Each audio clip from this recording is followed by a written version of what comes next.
Welcome to Jayabharat. జై భీమ్ అందరికి. దయచేసి మా ఛానల్ సబ్స్క్రైబ్ చేయండి, సపోర్ట్ చేయండి.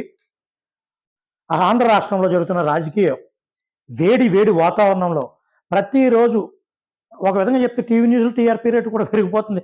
ఈ వార్తా ఛానల్‌లో ఇదిగో ఈ పార్టీలోకి ఈ వ్యక్తి వెళ్తున్నాడు, ఈ పార్టీలోకి ఈ వ్యక్తి వెళ్తున్నాడు. ముఖ్యంగా చెప్పుకుంటే ఎలక్షన్ దగ్గరికొచ్చిన తర్వాత సీటు పంపకాల్లో తేడా జరిగినప్పుడు ఒక పార్టీ నుంచి ఒక పార్టీలోకి జంపింగ్ జలానీలు కామన్. కానీ అత్యధికంగా వైసీపీకి ఈ రోజుని చాలామంది నాయకులు టీడీపీ వైపు కానీ, జనసేన వైపు కానీ, టీడీపీ, జనసేన నచ్చిన వాళ్ళు పాత కాపులు లాగా కాంగ్రెస్ ప్రభుత్వంలోకి వెళ్ళడానికి, కాంగ్రెస్ పార్టీలోకి వెళ్ళడానికి కానీ ఆసక్తి చూపడానికి ఎక్కువగా వైసీపీ నుంచి ఎందుకు జరుగుతుంది అని కొంతమంది అంటుంటారు. ఇప్పుడు వైసీపీ వాళ్ళు సీట్లు కేటాయిస్తున్నారు కాబట్టి వైసీపీ నుంచి ఎక్కువ మంది వెళ్తున్నారు. రేపు పొద్దుట టీడీపీ వాళ్ళు సీట్లు కేటాయించిన టీడీపీలో కూడా అలా జరుగుతుంది. ఒకటి మాత్రం గమనించండి.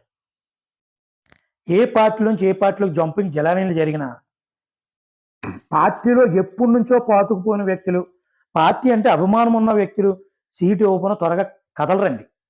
వాళ్ళకి ఏదో హామీ ఇవ్వడం, వాళ్ళ సీనియారిటీ గౌరవం ఇస్తా పార్టీ వాళ్ళని బుజ్జగించి నెగ్గిన తర్వాత ఏదో చెప్పడము జరుగుతుంది సహజంగా.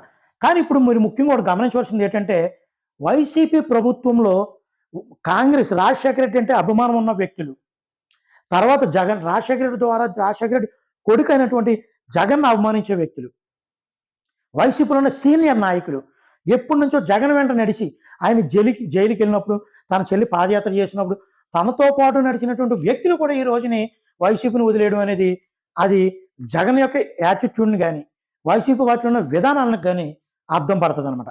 ఇది వాస్తవం గమనించుకోవాలి మనం. ఎందుకంటే వైసీపీ పార్టీని ఎక్కువగా బాగా పిచ్చగా అవమానించేవాళ్ళు, టీడీపీని బద్ద శత్రువులా చూసే నాయకులు కూడా ఈరోజు వైసీపీని వీడుతున్నారు. టికెట్ రాకపోవడం అనే తర్వాత విషయం, వాళ్ళని పట్టించుకోకపోవడం, వాళ్ళకి సరిగినటువంటి గౌరవం ఇవ్వకపోవడం. మరి గౌరవం ఇవ్వకపోయినా మీకు ఇందువలన ఇవ్వలేదు, మీరు కంగారు పడకండి, బొజ్జగించే విధానం పార్టీలో లేకపోవడం, ఒక అహంకార ధారణతో వెళ్ళడం వలన అంటే పార్టీ జంపింగ్ మారడం వేరు. కానీ పార్టీని నమ్ముకున్న సీనియర్లు కూడా ఈ రోజున పక్కదారులు పడుతున్నారంటే ఎక్కడో తేడా కొడుతుంది. ఇది వైసీపీ కార్యకర్తలు కానీ వైసీపీ నాయకులు అభినందించే వాళ్ళు కానీ గ్రహించాలి.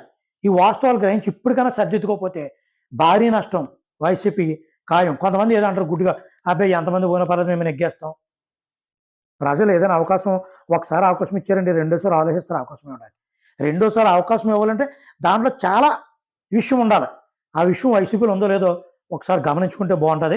జై భారత్ సేన, జై భీమ్ అందరికీ. దయచేసి మా ఛానల్ సబ్స్క్రైబ్ చేయండి, సపోర్ట్ చేయండి, షేర్ చేయండి, లైక్ చేయండి. అందరికీ నమస్కారం.